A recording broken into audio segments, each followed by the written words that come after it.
everyone. This is Carrie back with Homeschool Coffee Break, and I am so excited to be here. We are here helping moms gain confidence so they know they are doing enough and doing the right activities.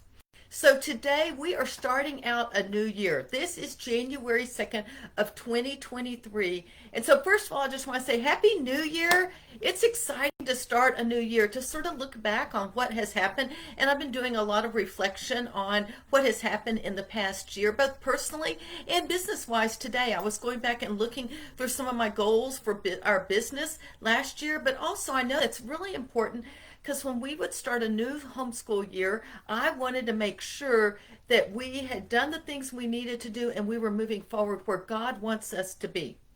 So today what I want to do is start a 4-part series called How to Plan for 2023 with a Purpose. You know, a lot of times we just go through and we just think just as long as we check off all the boxes, math and reading and writing, that we're doing everything. I think you need to go back to the drawing board this week and think, what is my purpose in homeschooling? What is God calling me to do? And as you do that, we're not going to talk so much about that purpose today. What we want to talk about are 3 tips to get started to not stress out, because next week we're going to pick it up. So I'm going to give you a little bit of a homework assignment. I want you to think about, why are you homeschooling? What is your big picture? If you already know, whether you're listening to this live or on the recording, go ahead and leave a message for me, or even just pop in and say hi. That would be sort of cool too. So I would love to know what your why is. Why are you homeschooling? What is God calling you to do in 2023 in your homeschool? And it may be a lot of different things. Next week, we're going to start talking about, we have 3 more weeks. One will be planning with a purpose to build character in your kids. Planning with purpose is the next one, is to encourage your kids to love learning, and then planning with a purpose to build independent thinkers. So we got 3 more. So the homework assignment today is to think about that, and then you can pick out the ideas over the next few weeks. But as we plan, sometimes we get stressed out because what do we choose to do? We're going to get sort of down into the nitty-gritty minute, weekly, daily ideas today instead of just the big picture. I do think you need to be able to pick out, what is your purpose? I will tell you, it took me 5 or 6 years to come up with ours. I felt like God was calling us to raise our children to be able to think critically and biblically as adults in any situation, so they could lead for Jesus Christ. That is what our goal was. And so we chose activities, we chose curriculum. Everything was centered on giving them a biblical worldview. And so they could use that biblical worldview with whatever they're doing. And here is moms and dads and husbands and wives and business people. So let's talk about 3 tips to help you not stress out this year as you're planning. Number 1, do you have a routine? Now, I am not saying an unbendable schedule. An unbendable schedule is something that just will stress you out. But do you have a routine of how your day is going to flow? Think about it. For me, when I was homeschooling, I got up and I had private time. That was my personal time before anyone else got up. Then I cooked breakfast. We all ate together. Then everyone got ready.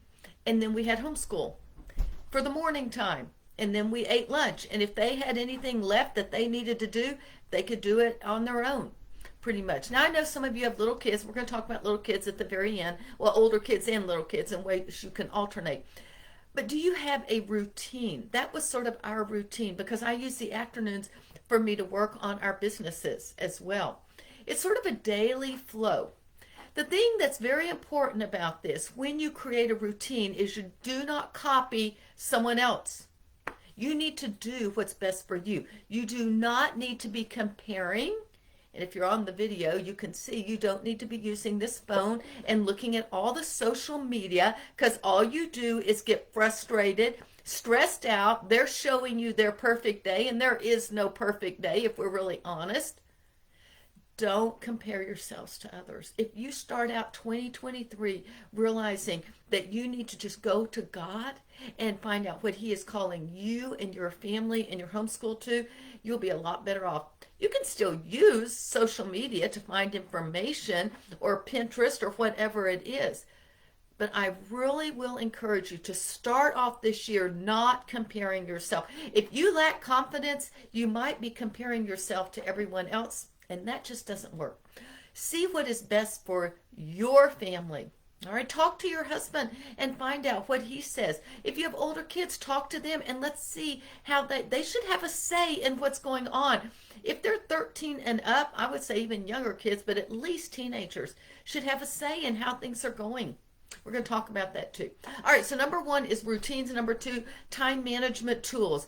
Use the tools. There are great tools out there. For us, when we were homeschooling, I used Google Calendar and I would color code the kids' activities. Steve could get on. He could see when they had a baseball game or a soccer game or whatever it was. He could see when we had family activities or church activities because everything was color coded. And then I could also keep track of what we were doing in homeschool. Now, I'm an old-fashioned paper and pencil lesson plans. I would still do that if I were homeschooling today. I might do some online. I don't know. But I like to be able to see it and erase it and move things around. I am using some Trello for my own business, for my to-do list, and that has actually helped me a lot. If you're not familiar with it, just Google Trello, and you can actually use it for your homeschool as well. And you can move things around and check them off, and your kids could check them off if you want to include them. Another thing, another time management tool is just the simple activity of time blocking. What do I mean by time blocking? For us, we had a time, usually from about 8:30 to 12:30. That was a block of homeschool. Did every day look the same? No. It was just basically the morning time was that. Before that was breakfast. After that was lunch. And then we had times during the week that we would do chores. Maybe we all pitched in some, as kids got older, we all pitched in on Saturdays and cleaned the house. When they were younger, for some reason, we did that on Mondays. Maybe you're part of a co-op and you know that for us, for some reason, co-ops tended to be on Tuesday. So we knew Tuesday was blocked off for co-op and the rest of the days we homeschooled here at home. Maybe you have time blocking from 4 to 6 because your kids have sports practices or games or whatever. You go to church on a certain night or on Sunday morning. My son actually goes to church, at 5 o'clock on Sunday night. So just blocks of time that you know that's what you're going to work on.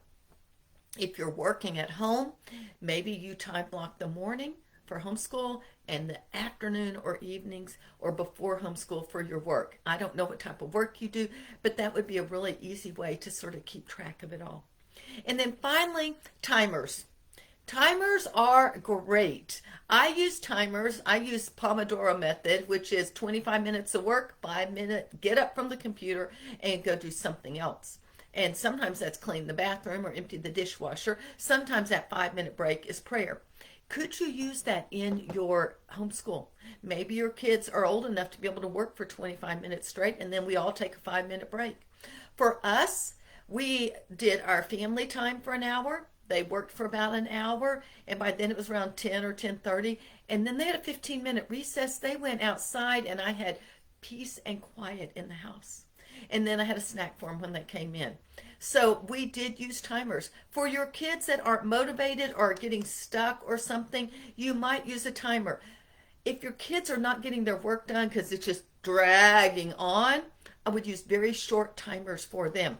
For instance, let's say they're going to work on math problems. Maybe a 5-minute timer and you say you are totally focused and then you get a 3-minute break and then get up and do whatever your family allows them to do. And then we work for 5 more minutes. That may seem like a lot, but younger kids may need really short time periods. Hopefully they can build up to 15 minutes or 20 minutes.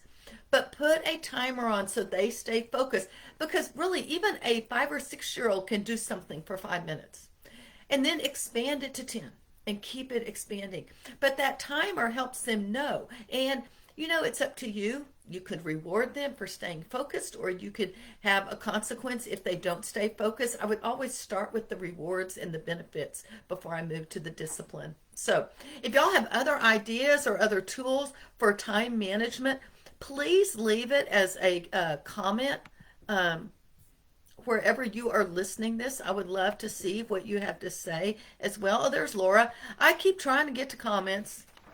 Her why: to raise women of God who love and serve the one true God, to give them a safe and comfortable learning environment so that they can learn in their individual styles as we focus on a biblical worldview.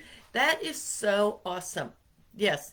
And at the end, I will tell you, but she's already found the mini course freebie on simplifying our homeschool. And time blocking is so good. And I think you're really right. Rhythm and schedule are different. I think everyone needs a rhythm to their day or their week. It may not be a tight schedule. So, and I know we got type A people and they're trying to check off all those boxes. So we still have those people to deal with. All right, routines, time management tools. Number 3, train your kids to lead in their own education, to take ownership. Because what I have found is kids in high school are following. They just do whatever mom tells them to do. They do whatever their teacher tells them to do. Wherever they are, they're just checking off the boxes and they are not paying attention, and they really could care less. Not all, but that tends to be a trend these days. I think when you can get your kids to take ownership and leadership, it will reduce the stress and overwhelm, and you will become confident. Let's just take, for example, a 5-paragraph paper. If they are learning the tools of writing, does it really matter what the topic is? No. If they choose a topic, if your kids love motorcycles, or maybe they love knitting, or maybe they love dance, I don't know. But why not let them choose a topic they're interested in? Will they produce a better 5-paragraph paper? Will they learn those tools of writing? If you let them take ownership and make decisions and lead in their education. Yes, I truly believe that. I will give you an example. There was a time we were studying ancient Rome, and Hunter was writing a 5-paragraph paper, and I'm thinking, oh, emperor from Rome, and he can learn more about history, and I'm going on, and he is like, whatever, mom. And then the next day, I had some time to think about it, and I realized we had just bought a book about Derek Jeter, who was a shortstop for the New York Yankees, one of the top baseball players there's probably ever been. And I said, Hunter, what if you write your paper on Derek Jeter?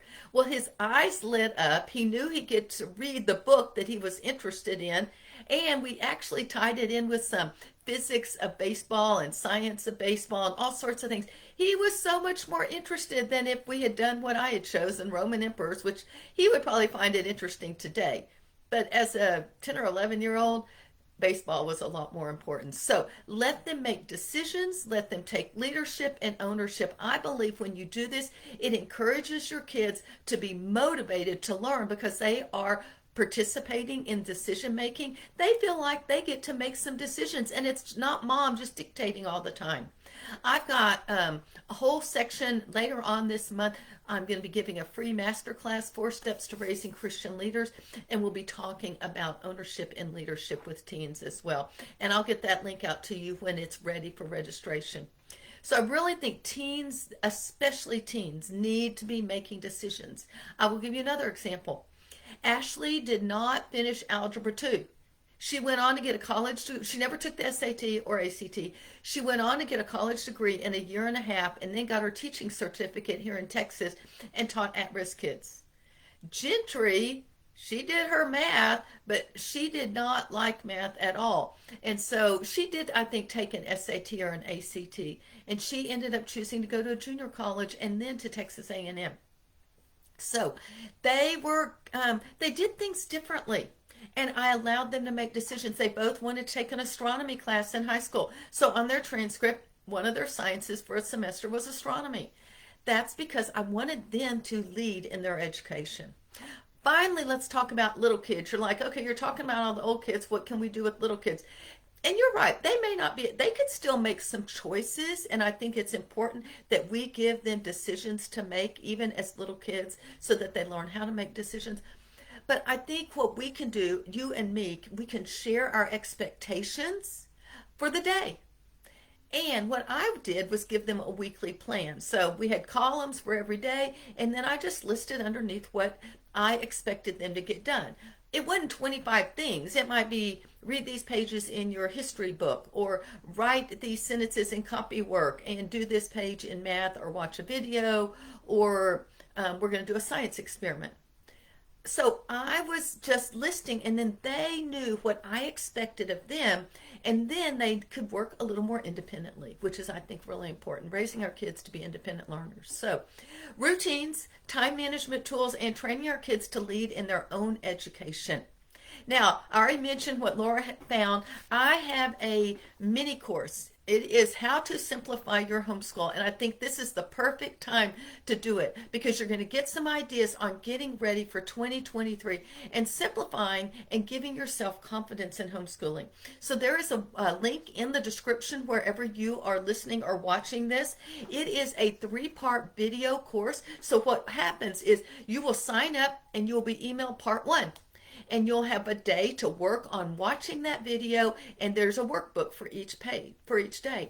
Then the following day you will get part 2, and then the last day you will get part 3. So you will get it in bite-sized chunks so you can actually get it done and find some, maybe if it's not new ways to simplify, maybe it's just reinforcing some other ideas as well.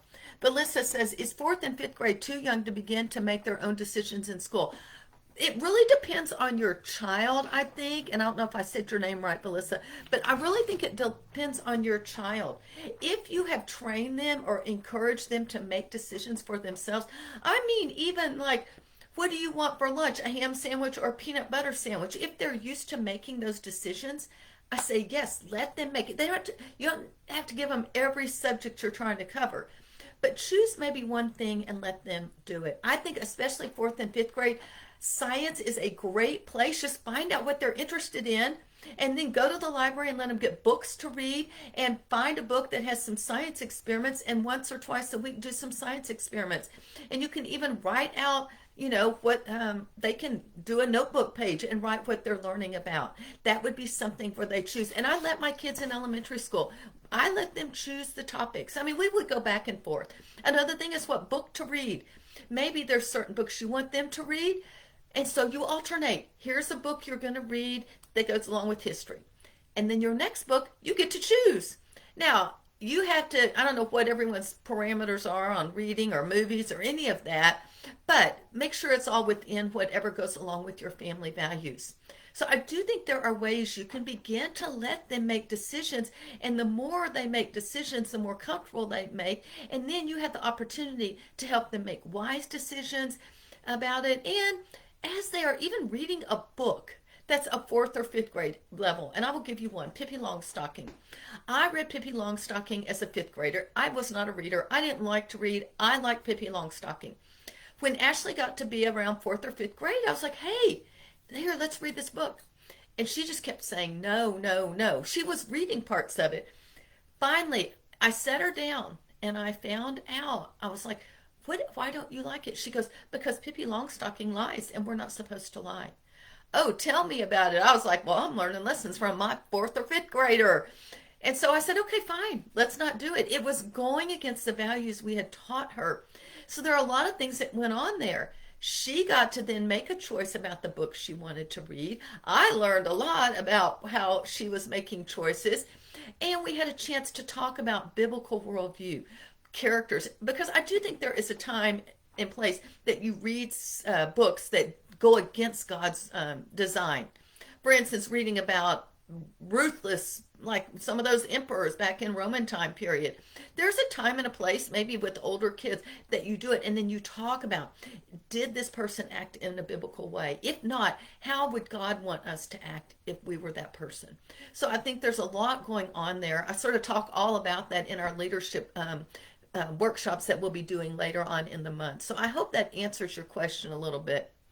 Then Laura says, listening to our kiddos and their interests also helps us to know them and is a love language as well. They feel respected and cherished when we hear them. That is so true. So, so true. And I will tell you right now, it's a lot easier as a grandma, as Gigi, because I don't have them 24 hours, all 7 days a week. But when I get with them, like they were just here yesterday, so we went on a hike through the woods over there. But, it is hard to slow down.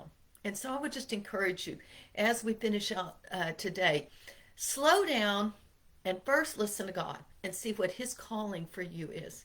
Then slow down and listen to your kids. You will learn a lot.